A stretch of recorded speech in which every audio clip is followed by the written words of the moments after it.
The image tag adds an image to your web page. To make the image tag, you put the less than sign followed by the img keyword.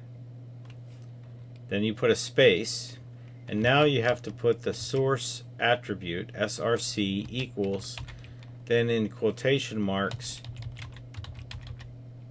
you put the URL of where the image is. Now this could be in a local folder or it could be somewhere on the internet.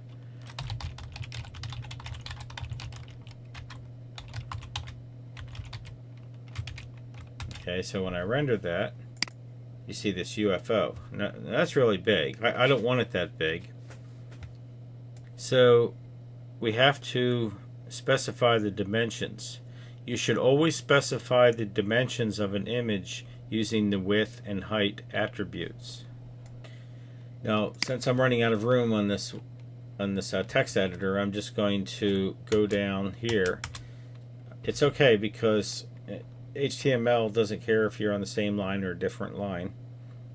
So I'm going to add the width attribute, and I'm going to say 150 pixels, and the height also 150 pixels.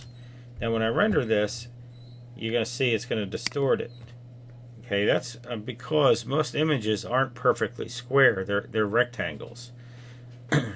So when you specify both the width and the height, it distorts the image. However, if you specify only the width and then render it, it will automatically change the height in proportion to what it should be.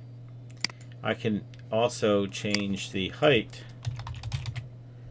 and not put the width, and it would do the same thing, although in this case it's bigger because the image is wider than it is tall.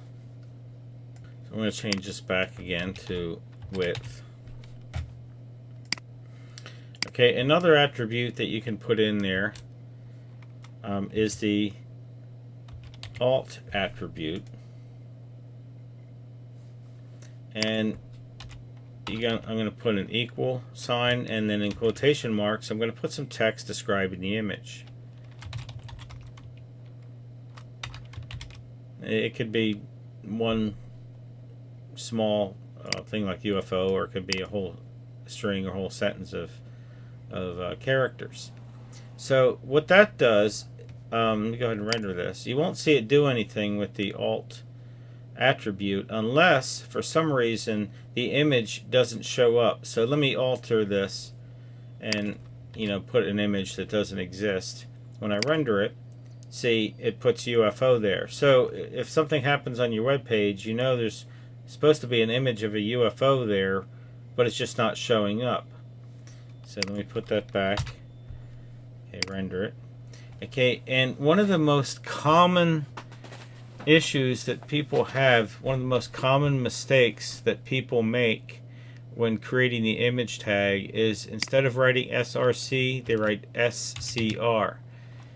And then, of course, if you write scr, you're going to get that. It doesn't, because the attribute isn't there. It's src, not scr. Now some people like to put quotation marks around the width or the height. That's perfectly fine. You don't have to. But if you like to do that, you can do that as well. Okay, that's it for the image tag. Go ahead and answer the questions below.